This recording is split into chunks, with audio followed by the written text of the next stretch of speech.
Welcome to this virtual gathering for our discussion regarding Black women in publishing presented by the Center for Black Literature. My name is Amber Magruder, and I am the Director of Operations and Literary Programs for the Center.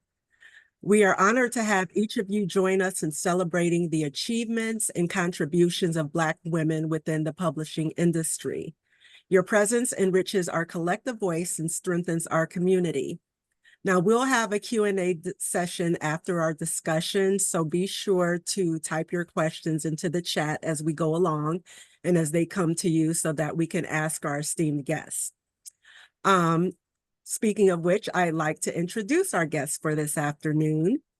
An entrepreneur since the age of 24, Marva Allen has led many companies to success. A technologist, author, publisher, bookstore owner, and business school university professor, Allen brings pedagogy, vision, and experience to her leadership team. Ms. Allen, the president and co-owner of USI, a multi-million-dollar technology firm, was thrice nominated for the Ernst & Young Entrepreneurship Award and is the recipient of numerous business awards.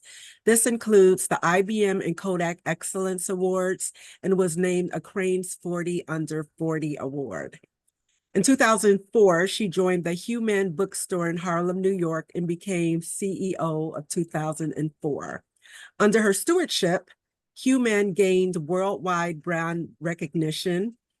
As a noted book subject matter expert, Allen has been the go-to person for books for NPR, NBC, and has been featured in the New York Times, NYSC Diversity Magazine, that she rang the closing bell for on Wall Street, Time Out, Sister to Sister, Black Enterprise, PGW Magazine, Amsterdam News, and among others.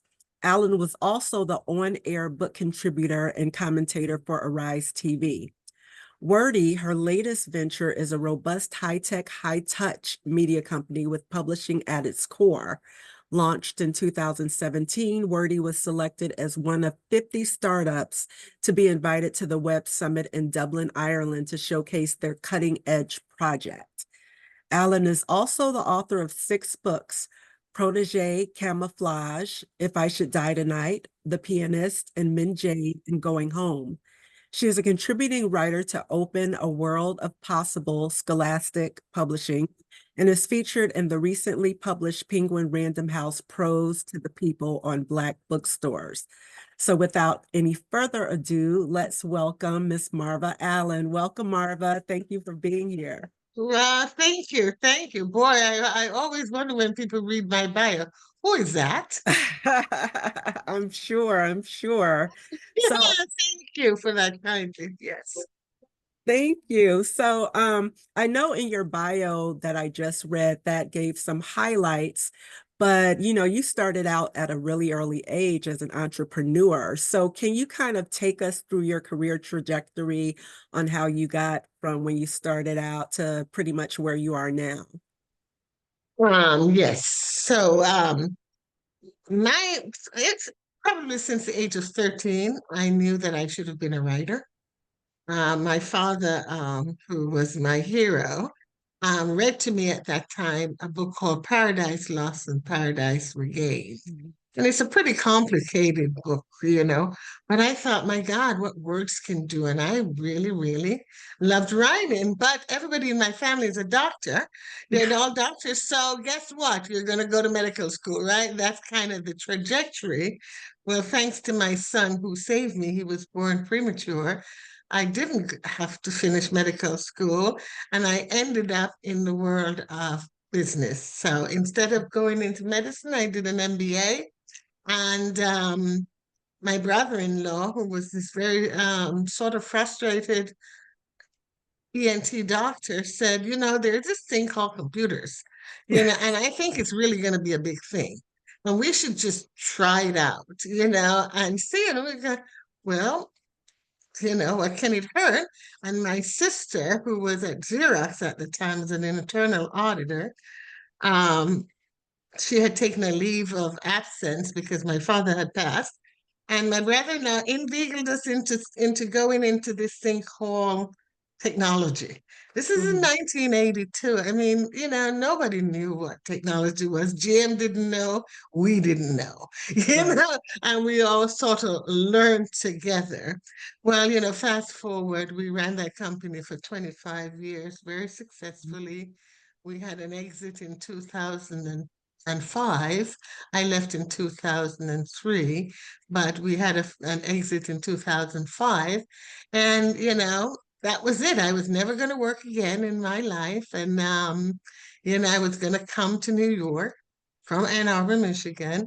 And I was going to do an MFA in writing. And I was going to live this blissful life by the beach, writing great novels. You know what I mean? Well, it Right. didn't kind of work out that way. In between all of that, I had invested in several other companies. But I walked into this little store in Harlem called a Hue-Man Bookstore. And there was an older woman, Clara Villarosa, who was one of the founding members of the bookstore. And I had, true to myself, I was going to go to Sweden for 4 months to write. Oh, And wow. I left her my sort of I wanted her to carry my books, let me just say. I just wanted her to carry my book. So I left her a portfolio and it had an article from Black Enterprise. We were, one of the top 40, 400 under 400 at some point in time of the Black businesses in the United States. And then when I got back, my telephone, they had voicemail back then, that sort of the rotary thing. It was full of calls from her asking if I could come sort of take a look at their operations. I had no interest, in being a part of that, but it was the best decision I ever made when I Oh, became okay. partner because it put me right in the middle of the world of publishing. And today the company that we run, I see my partner Patrice tomorrow is online as well. Hello, Patrice. Uh, Welcome.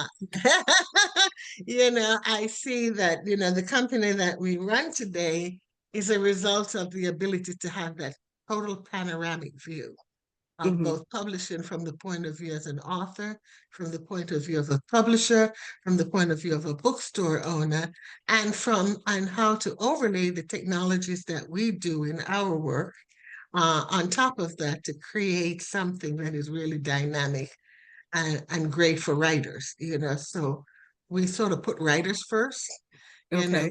we take them off the plantation sort of, and we put them right in the middle of their own world, and our dream and our hope is that writers can be writers. That's their God-given talent. That's what they should do. And, they can't do that anymore. That was when the business was a cottage industry. That's why you got those big advances so you could go to the beach and ride for 5 or 6 months without interruption. That Right. doesn't happen anymore. The whole landscape, as has changed and that has created some real implications for authors, that we hope Wordee will fix. Oh, great. Great. Now, you just mentioned something that I haven't heard, which kind of makes you more unique. You talked about the total panoramic view, which is something I've never heard of before from all of those different POVs. Can you talk more about that and why that's important in the publishing industry?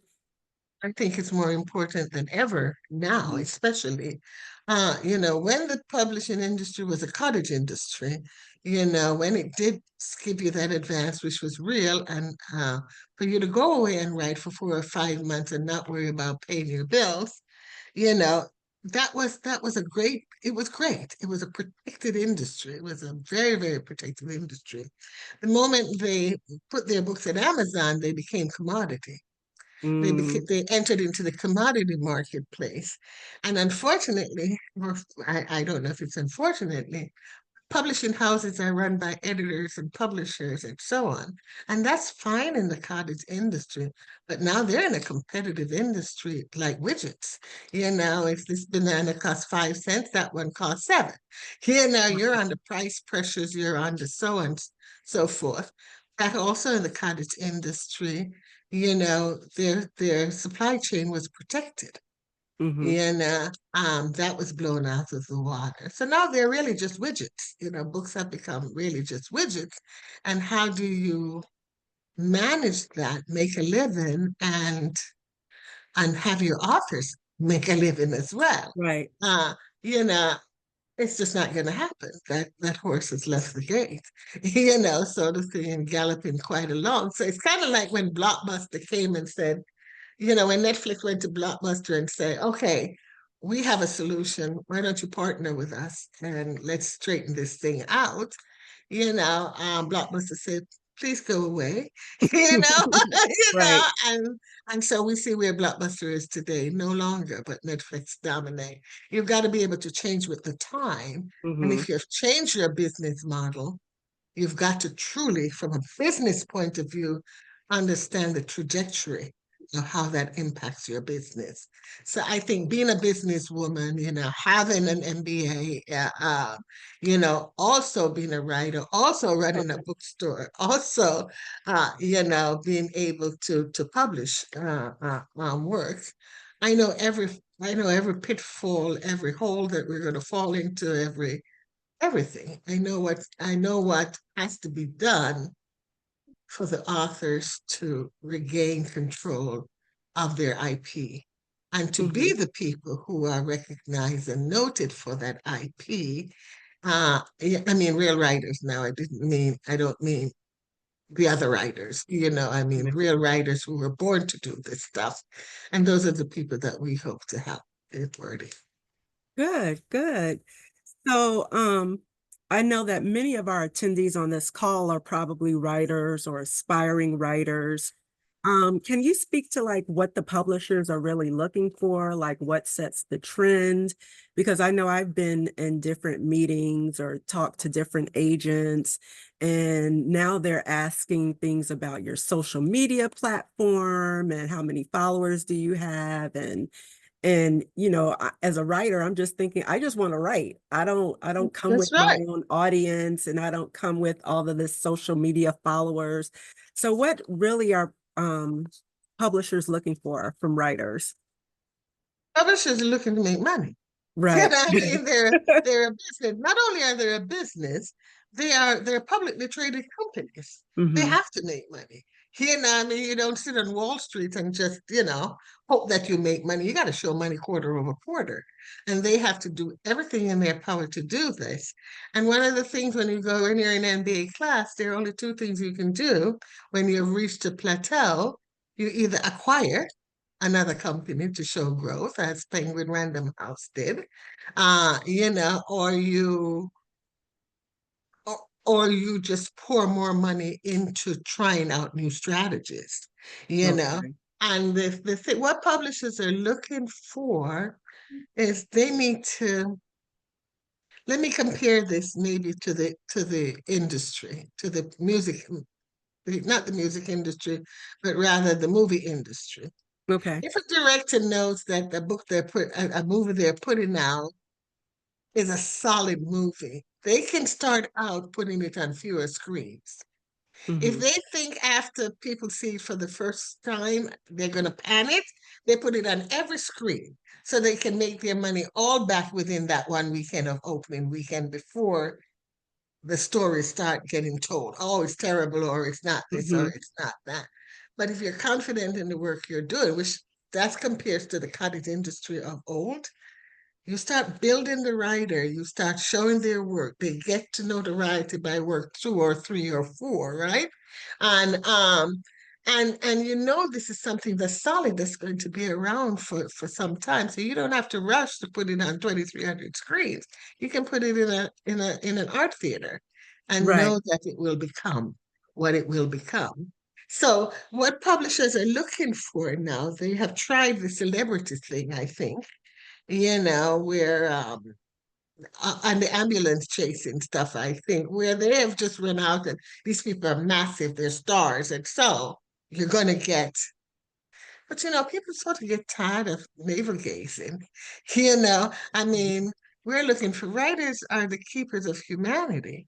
I mean, we're writing today for the people that are going to come after us? How do we know about Egypt? How do we know about, Tulsa? How do we know about slavery? We know that because someone wrote it down, Mhm. and we know that we're passing on a history. I mean, you know, and I mean, I love it that there are biographies and stories, but they need to be universal. It can't just be about me, right? I'm not Right, interested in you. I'm interested in your story and how it impacts a wider world. right, So whether you're in America, or you're in Germany, or you're in France, there should be those seven human things that we all experience in the writing. So I think they're sort of moving away from that now because they have noticed that people get tired of that. right. I don't really want to know anymore. And then we went to salacious. I mean, this really started not that long ago. I think with the OJ case, that's I think the first time the industry endeavored into that space. And now you're looking at all the salaciousness and who can get a book deal. The worse you are, the better you're going to get a book deal. The more you Right. can tell the story or the gossip what they say, spill the tea. Is that they Yes. you know, instead of drinking the tea, you got to spill the tea. So you're looking at they're trying to figure out, right? They have no clue at this point in time what they're looking for. I think they have to go back to the drawing board and redefine why they're publishers, what publishers are, what's the role of a publisher, and what are the voices you want to preserve. Is there anything that's coming out today that can be the Shakespeare, that can be the Toni Morrison, that can be the James Baldwin, can be. Is there anything that's coming out today? And of course, everybody knows the system is broken as it is because there's been a world of competition. Mhm. I mean, from the self-publishing platform, which is publishing what, millions of books a year, because the gates are so high for authors Right. to get into traditional publishing. The gates are high, the gates are myopic sometimes, Mhm. they don't have the experience of. And so you'll see sometimes one publisher will put something out and then everybody runs to put out something kind of like it. Right. So you're not looking. So where is this, new and expansive diversity of thought and thought leadership coming out of? We don't need to replicate and do everything. So to answer your question, which that sounded all circuitous, I know, but to answer your question, I don't believe they know. I Mhm. believe they are looking at it through the wrong lens. Is how can we make money? Right. And And those that are the people who potentially can make us money are the ones who are going to get the contract. okay. And in that way, the way you just explained it, it is kind of like the movie industry. We see movies that are just replicas of the one before, like, how many times can you put out a Disney movie? How many times can you put out the shoot 'em up, bang bang movies with no real plot? But those are the ones that sell and those are the ones that keep getting made. And I've noticed that in the literary industry as well. Um, I've seen different like different retreats and different like contests, and they say they want BIPOC writers, but do they really? What do you think? Because I don't really see I a don't lot think they know coming. what the acronym means, quite frankly, but I'm not sure if they really understand what that means. Right. They say they want people Yeah, of color and diversity and different voices, yeah, but yeah, but yeah. what I've noticed is that I kind of call it like trauma. They want the trauma. Like when I've been trying to when I've talked to different agents, they want to see some type of trauma, something from like a tragic past or something. And not everybody lives that or has lived that. So do you see that trend going away at all? Or have you No, no, noticed not that until trend? America has exercised racism.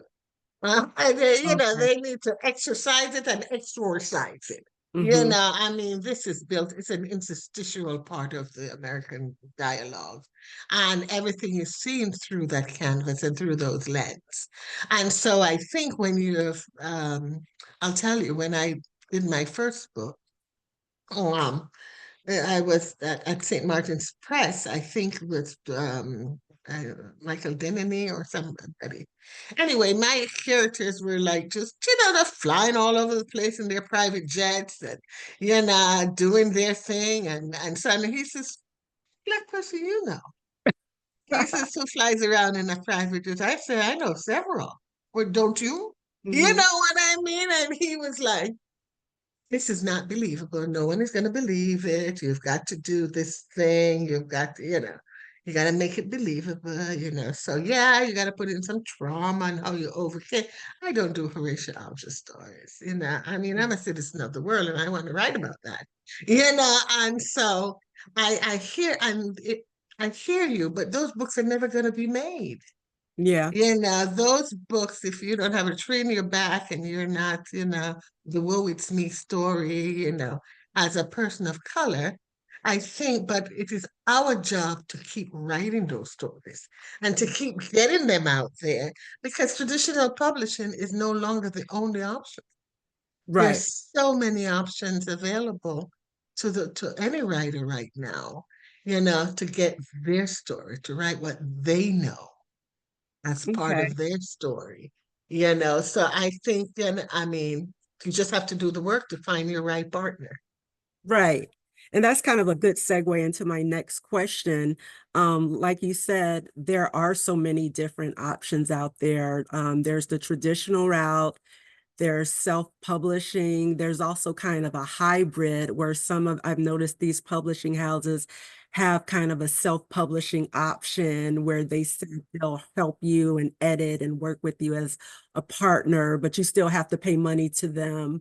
So how do you navigate that as a writer? It's like, you want to get your voice out there, but you might not have the means. Like if you do self-publishing, you might not have the means to do the marketing yourself or do the PR yourself.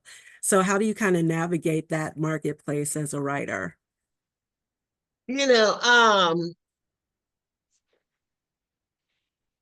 Writers write because they have to. Hmm. Then they sometimes don't even care about the fact that they if there are five people in your tribe that understand you, it's a reward for your writing. You know what I mean? But Right. every writer wants their book to be noticed, to be Hmm. sold, and to be able to make a living doing that. So you have the traditional publisher, which is an archaic system which no longer works in the marketplace in which it is trying to participate. Can you Two talk a years. little bit about that, the traditional publishing for those of us who aren't familiar, like that process? So the traditional publishing, the big five, as they call them, the big four now, with Penguin Random House merging together. Um, they were the people who set all the standards of publishing. They are the ones who were the gatekeepers to everyone who got published in the industry. And back in the cottage industry, that was the correct thing to do. It was the right thing to do, because you really wanted to have, but they weren't choosing the authors they're choosing now. They were choosing people who were going to be authors for the rest of their lives, and they were building their careers. So Mm-hmm. you have a traditional publisher today, using the same methodology, but the metrics no longer work. Most people would say, but I want to be published because it's prestigious to go to HarperCollins or it's prestigious to go to, plus I'm going to get an advance. You're not getting an advance, you're getting a loan. A loan that you have to pay back. And most people think, oh my gosh, but you pay it back or you don't. But if you don't pay it back, are you going to get another book contract? You're a bad Right. risk, right? So the lower your advance, sometimes the better off you are, Hmm. And so you'll have people go into the traditional house. You can't get their barrier to entry is an agent. You can't present your work directly to them. You got to go through an agent, Hmm. okay? Unless you have a friend in the house, so you can just hand them the thing under the table. It takes as long to get an agent as it does to get a publisher. And Mhm. an agent is going to only take you on if they feel they can sell your work, right? Right. Because their 15% comes out of your advance. Mhm. That's how they get paid. And if they can't sell your work into the house, you're not going to get an agent. Right. So let's say it takes you 2 years to get an agent. It takes them a year to sell it into the house, and then it takes 2 years for the traditional publisher to publish it. You're now 5 years in, Right. right? And you're going to get an advance. Let's say you get an advance. Let's use a real example of a good friend of mine, $250,000. Mhm. But she needed a ghostwriter, who she had to pay 100,000. Then she had to pay her agent Mhm. 35,000. So her advance was really 120, the money she got in three Right. payments as $125,000, right? That $125,000 was what she made, but she has to pay back $250,000. So her book came out in 2009, and today in 2025, she has sold almost 65,000 copies of her book. She's never seen a royalty check, and she still owes $169,000. Wow. I mean, so you do the math. Mhm. You do the math. Then the other sexy thing about the traditional houses is that they own the New York Times, Yeah. most books that are coming out, if you're going to go on the New York Times. Well, you can own it too if you buy 10,000 copies of your own book. You know what I mean? Let's keep it real. I'm keeping it real. That's happening a lot. So you Mhm. don't even know anymore what the value of the New York Times is. Everything is all rigged at the moment. I say find your tribe, and build your tribe. That's how Harry Potter became Harry Potter. Now, He when did you not, say tribe, who are you? Are you talking about like your friends or people with like-minded yeah, yeah, energy or find the people who are in your space who love your work. You okay. know what I mean? And that's where you spend all of your energy. And you have to connect with those people. Mm-hmm. They don't want, most of the people they lose their audience over time because they put out a book, then they go away, then they come back, then they go away. No, just have a sustainable fan base. You're going to have to interact with your audience. Mm-hmm. You're going to have to you're going to have to let them see you beyond the cover of your book. Right. They're buying you as a person. They're buying your words. They're going to live by the advice that you give them. They want to know who you are. So you have to take all of those things into consideration in the new look of publishing. Okay, Right. how do you allow your authors to be able to access that and to find their tribe? How do you do all of that? So that's the publishing. And here is what I have to tell a lot of authors. Your agent will come back to you and they will say, well, you need to be edited before, I'll send it in. So I have a friend over here who's going to edit this for you, and it's just going to cost you 10 grand, to edit your Mm-hmm. book, and then you'll send it in and so on and so forth, because not much editing happens in the houses these days, right? You've already spent money, Mm-hmm. So my question is, I want to become a doctor. I invest in myself. I want to become anything. I invest in myself. Why not a writer? Right. Why wouldn't you invest in yourself as a writer? If you think you're that good and you're going to make it, you shouldn't hesitate about investing in yourself. The other publishing houses now, of course, are independent publishers. They're very much like traditional publishers. They just do not pay you a large advance. But Right. I would rather do that and earn out on the back end, because what's your percentage on the back end in most of these houses? 25, 30, sometimes 50%. What's Okay. your traditional payment in why you cannot earn out in traditional publishing? 7.15. I don't know if they've gotten to 20% yet, maybe if you negotiate.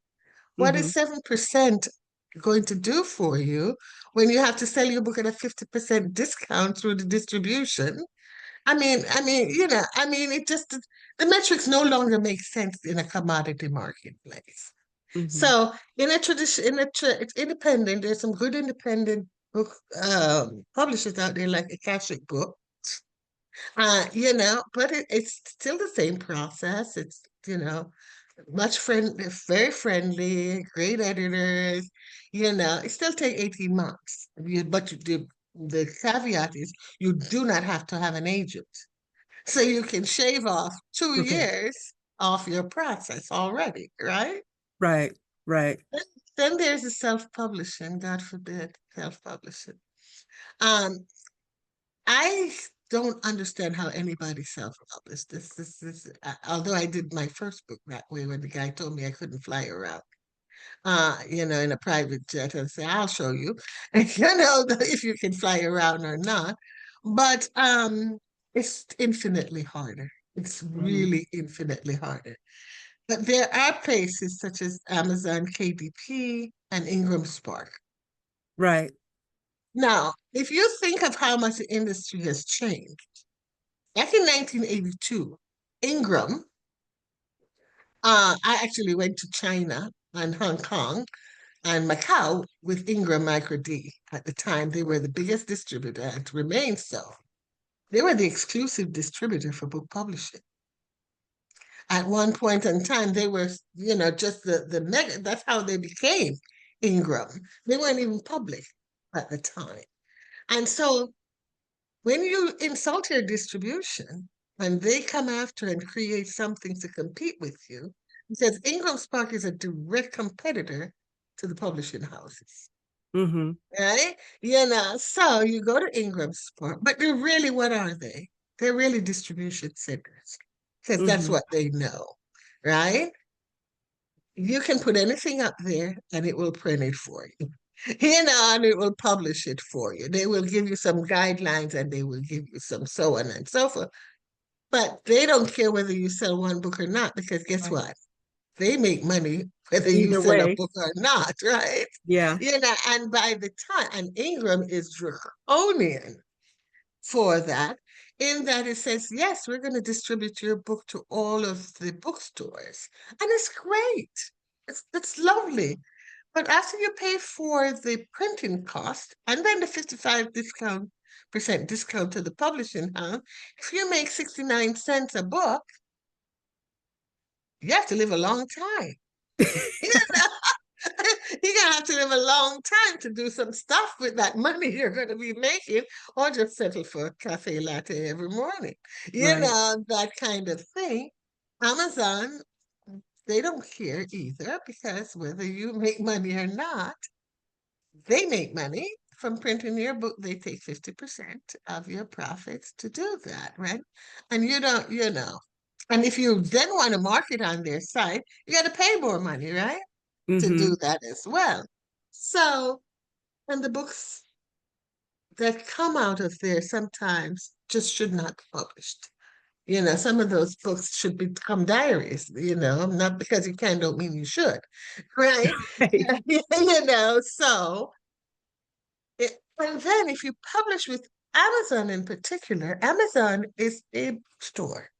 Hmm. It is competing with every other bookstore out there. It owns 80% of the book market, right? Right. Who's gonna buy from Amazon? What other bookstore is gonna buy from Amazon? So your only distribution point is Amazon. Hmm. And people go, oh, Amazon, Amazon, Amazon, Amazon. You know what I mean? Well, Amazon has been the downfall of the publishing industry in so many ways. And not Amazon's fault. They're great business people. You Hmm. know what I mean? It's the people at the head of the companies that will say no. And it's about to get worse with AI. Wow. It- Yeah, that is a big. It's about to get Yeah. even annihilated in that format. AI is great. AI is an efficiency tool. I like AI. I like technology, but I don't think, people people, just run on the fear of what it will do to them. What it will do for you is probably how you should look at it.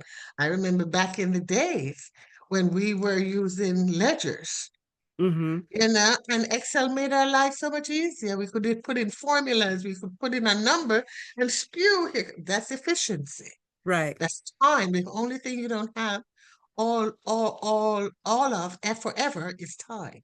So if Right. you can efficiently use your time, this is going to be an amazing tool for you in certain areas. It can speed up the process. It can help you to select the real writers out there, who really truly want to write for a living, who must write for a living, who have no choice, because that was their God-given talent. And so, and then there are hybrid publishers, and we are a hybrid publisher. We're a curated hybrid publisher. Mm-hmm.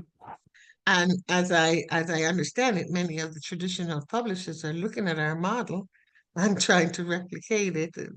Good luck. That is what we say to them. Good luck, with that. But the hybrid is a partnership. You're going to work as hard as your publisher. Okay. They are going to be in the weeds with you. You know, you'll have their phone numbers. You'll have not a machine to talk to. You will be able to work alongside them to create what you want to create with their expert guidance and to come up with very, very creative and absolutely fantastic ways to get your book to your audience. So our platform is an integrated platform that has all of those things available for authors to use. One of the fun things we're doing, for example, we don't have any boxes around us. We don't have to think outside of the box because we're not in a box. And in October of this year, we have an author who was an adopted child from Korea, from Korea, had never been back home, wanted to find her mother, her Korean mother. And through this book, not only did she find her mother, she found her father. And in October, she's taken 28 of her super fans to Korea Oh, to wow. live her book live. Mm-hmm. They're going to visit her orphanage, they're going to do this. And, we hope to create that as a documentary for her to extend her book beyond just the written word. And that's another thing. Extend your book beyond the written word. You know, I think it's the Bible, the oldest book in the world or the most selling book in the world. Well, Right. I believe it. It says, in the beginning there was the word, and in Mm. the end there will be the word. So that's why there's Wordee, which is what Right. we're doing because we believe that words matter. We Mm-hmm. believe it's really important to think about what you're putting out into the world because it has long-lasting effects. So And how do, oh, I'm sorry, go no, ahead. no, no, no, please go ahead. No, so how do writers, I guess, court a hybrid publisher? Would they still need an agent or would they reach out to you directly or how does that work? Well, we have barriers to entry too, because Right. we're going to have people who come in. But so and so, well, we're not the right publisher for you. You can't just come to our site and upload your book, and we're not Right. publishing it. You know what I mean? So we have several stages of barriers to entry for you because we want to make sure that this is really what you want to do with your life. You know what I Mhm. mean? You really want to get out here and you have something to share. And we really, really look for something that's globally applicable, even in a memoir. And in a Mhm. yeah, and biography, we want something that is universally applicable. So uh a little thing came up on my screen. So even though it's a memoir or it's a this or it's a that or it's something else, we want to make sure that it has touch points to the rest of the world. Okay. So I'm going to pause with my questions and we have some from our audience. Here's a question from Monica. She asks, so as authors, who should we write for? The industry or who should we be writing for? That's her You, question. you. And If I you're think writing you for the kind of in- touched on that when you uh, talked about the tribe as well. absolutely, if you're writing for the industry, you've lost already. Mm-hmm. If you're writing for the industry, you've lost already. Okay. Now, if you're writing a self-help book or you're writing something like that, you're still writing for your tribe. There are people in that space who are going to want to listen to you. You know, but if you're writing just because the industry doesn't know what it wants at this point. Mhm. It is in flux, and it is not the agents. And if you notice in traditional housing, one will leave HarperCollins and go to Simon and Schuster, then they go to Random House. It's like incestuous. I mean, you Mhm. can't do that because you don't have new, fresh ideas. You need to have big, broad ideas when you're bringing the same ideas and the same conversations. Publishing in the way it is right now needs to be run by business people, not publishers. Right. So you can't blame the editor if the book didn't do well, or you can't blame the author if the book didn't do well. Right now, you're running a business, and I'll point this out to you because this is really, really important. Back when we started in the business and technology, Apple hadn't come out yet, neither had IBM. There were two dominant personal computers that were just coming to market in 1982. Apple decided this is how strategy matters, right? And Mhm. if the people at the top of the head of the company are not thinking strategically, they will make decisions that will so far reaching, you know, put their business in jeopardy. Apple says we're going to go into schools and we're going to raise the kids coming into school that will go into corporate America on apples, right? Mhm. And we're also not going to make it a commodity. And even today, $1 trillion company, Apple is not a commodity. Mhm. And there are no IBMs around. IBM, on the other hand, said, we're going to go into corporations top down, and then we're going to make it the cheapest, fastest, whatever. And then we're going to put it in all of these places. They did not protect their supply chain and distribution. Even today, you cannot buy an apple unless you go to an Apple store or an authorized dealer. Right. It's not Sam's Club, it's not Target, it's not any of that. When you go into those places, you're a commodity and you're into price and pressure points. And running that business is completely different from running a business like Apple. So today there is no IBM PCs, not a one. Mhm. Okay, and Apple is $1 trillion company. Strategy matters, decisions matter, and one that's almost very close to us and very close to me because I grew up in Borders bookstore. I don't know if anybody remembers Borders. One I of the best, remember. one of the best bookstores, right? Right. Borders was one of the best bookstores out there. And what did Borders do? Its CTO made a huge and terrible decision. It decided to use Amazon platform for online sales, right? Didn't Mhm. think that once he did that, Amazon would have his customer base and his customer list. So what does Amazon do? Market to his customer base, his customer list, and undercut pricing.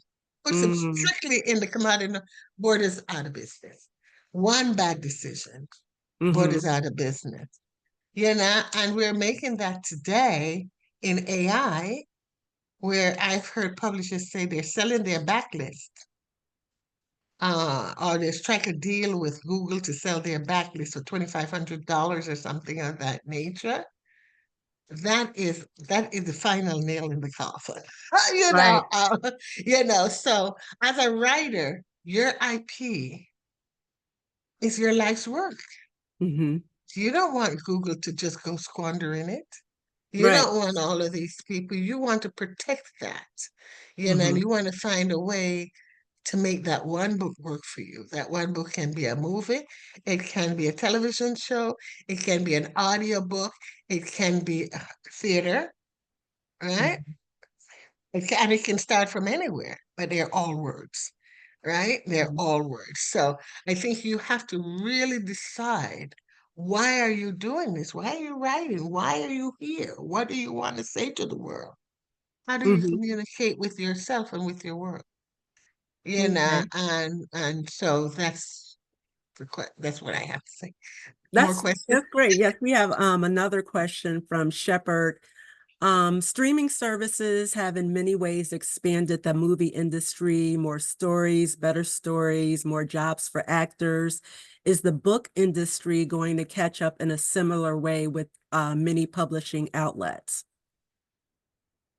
It's you're thinking it's many publishing outlets, but it's Netflix, right? Hmm. Netflix, what has Netflix done? Netflix has gone totally tribal. If you're from Nigeria and you want to watch African movies, you can do that exclusively. I exclusively watch K-dramas. I think they're Hmm. the best writers in the world, truly. I mean, I wanted to go study there. I mean, that's how much I think they write on such a high level, and that's why their dramas do so well, right? Hmm. But it's not just their dramas; it's the way they handle the authenticity of their work. If you're trying to be, I'm reading a book right now. And I mean, it's very aspirational. You know, I can tell this person has probably read about Gucci and Prada and all of those things, uh, but it's not a part of who they are. It's the aspirational part, and it shows like a bad sore thumb. You know what I mean? Where every time you're wearing a Louboutin shoe or you're wearing a Chanel belt, rich people don't do that. It's Right. not in their archetype to do that. But if you're writing for the industry or the aspirational vapidity of it all, then you'll do something like that, and your writing will be terrible. Hmm. I mean, and so write from your soul, write from your heart, write from what you know, write from what you want to share. And that's how you get good writing. Okay. Let me see if I have another one. Someone wanted more about the tribe. She says, from Monica, are book clubs considered part of a tribe, social media followers? Who would be included in this tribe? Absolutely, book clubs are part of your tribe. And they're the people that you are going to impact, right? Right. Through your social media. I don't know if you've ever heard of well, now I'm just Korea biased, South Korea biased. But have you heard of a group called BTS? Has Yes. anyone heard of a group called BTS? Hmm. Just go study their methodology and how to create tribe. Every single day they talk to their tribe. They have been at this. Let me tell you, success is not something that's going to happen overnight. These kids have put in 15 years Hmm. into building their craft, right? And to having a total system around it. That's a touch point, good work. Touch point, great marketing. Touch point, great followers. Now, their tribe, they call themselves army. I mean, they Hmm. are they are serious. They have expanded their work so much that this little group of 30-year-old kids, are now the number one of all times boy group in the world. Yeah. I mean, in Guinness Book of Records. And it's not because of them, it's because of their tribe. Hmm. Harry Potter, Twilight. Remember those books? Right. Totally tribal. Kite Runner, remember that book? Right. I remember that. Totally tribal. But Kite Runner took a while to catch on. Hmm. And what happened with Kite Runner was there was a certain point in time where you would be on the A train or any train in New York City, and somebody was reading the Kite Runner. You're going, well, what is this? Somebody's reading. It was a word of mouth. It It was. really was a word of mouth kind of story. But what was the word was so compelling, you couldn't put it down. And that's what you start with great work and let it find its audience. And you do everything in your power to help it to do so. Okay. Um, how important is diversity and inclusivity in the publishing industry, particularly in the representation of Black women's voices and stories? Huge. Hmm. I mean, it's really, really. If racism didn't exist, And if America could be honest with itself, America would understand that almost everything it has done has been an adaptation of Black. Mm-hmm. You know, I mean, all of the major changes that have happened have been an adaptation of Black. And I'm talking from the cotton field all the way, right? Right. If you are in the cotton field, you're on the front line, you're the one doing. The likelihood that most of the things credited to white people were inventions by Black people who were owned by white people who then owned them. Because Right. if the white people are sitting in the house, they're not in the front line. They don't know that if you move the sickle this way, you can chop more cotton. Or if you move the sickle that way, you can chop less cotton or whatever. It's the people on the front line that come up with solutions. Right. And so, if America was honest with itself, if the world was honest with itself, it would realize that the rise of economic power is because of the people who did the work. Mm-hmm. Though they were, we were considered capital before we made capital. Mm-hmm. And so if you're going to be honest with yourself, you will know Right. that's history. That's nothing but a chicken wing, right? That's what I Right. call it, a chicken wing story. You know what I mean? You know that. You absolutely know that. Why do you, and even of what we're experiencing today, to erase a history of a people who built a world economy? Well, if I knew you were that great, I don't want you to discover it because you may just prance off and go do something else and leave me out here, and I can't do it, right? Mm-hmm. Mm-hmm. Okay, it is an imperative, and um, but it's not going to happen until we make it happen. Okay. And it's not going to happen until we make it happen. If you're right into the industry, you're not minding your store. Mm-hmm. You're not Mm-hmm. minding your heart. You're not minding your talent, Right. right? If you're writing what you don't know, you know, you're making up stuff. So I Mm-hmm. hope it's fiction. You know, you know? And so the point is this is that yeah, we don't need permission. You Mm-hmm. don't need permission to. If the door isn't open, open it. You know what I Right. mean? Open it. And if you're not seeing if you're not seeing what you want to read, write it. Mm-hmm. And if the institution isn't there, don't sit around and wait for someone to discover you. Discover yourself. Mm. Very good. Very good advice. And find a way to make it happen. Okay, and that leads us to our last question. Great segues all the way through. We have a question from Karen Good. What is your thought on creating and keeping in touch with community via newsletter and or Substack as opposed to doing the social media? You can choose whichever way is most comfortable for you to Mm-hmm. be in touch with your tribe. Okay. If it is on social media, me, I love to tell stories.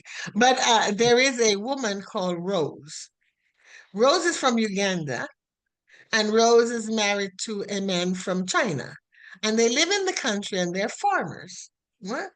And Rose started doing this social media thing just to send home to her parents so that they could see how she was doing while she was living in China with this Chinese husband.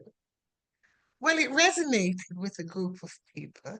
I think they have like what now, 50 million people on their channel. She's now a superstar in China. And she did not start out Mm-hmm. trying to do anything. She was just on there being her authentic self. Right. She was digging up her cocoa and her chopping her banana and, running after the chicken. And that became, something.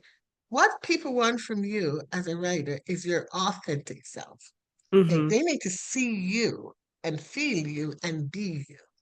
Okay. So, it's not about, walking around with whatever it is that these people walk around with, stars and so on and so forth. It's about getting to know you. That's who you are, and they want to know you. And your tribe will carry you very, very far. Wow. So many gems today. I had to write them down. I think my favorite was writers are the keeper of humanity. And that is so true when you put it in that context. So it is 4 o'clock on Wow. the dot. And I just want to thank you, Miss Marva Allen. This has been a wonderful discussion with you. I mean, you really laid it out there and gave us the true truth of what's going on in the industry, and we appreciate it immensely. So thank you so much. I It's my see that our pleasure. chat has gone crazy. People are building their own little community in the chat, which is also very beautiful. So thank you so much. You've been our second speaker in this series, and it's so good to get your insight. So thank you. Thank you for the invitation. I appreciate it. Thank And you. out to all the writers out there, just do what you do. Just do what you do and put it out there. And they Okay, are let it thanking you in the chat. They said, thank you. They needed to hear this. They appreciate your wisdom, which was invaluable. Like I said, you were dropping gems. So thank you so much for your time. And to the audience, this was the second in a series of 4. So next week we will have Miss Glenda Howard, Senior Executive Editor for Harlequin. So again, thank you, and we'll be in touch. Great. Thank you. My Thank you. pleasure. Good My night. pleasure. Good night.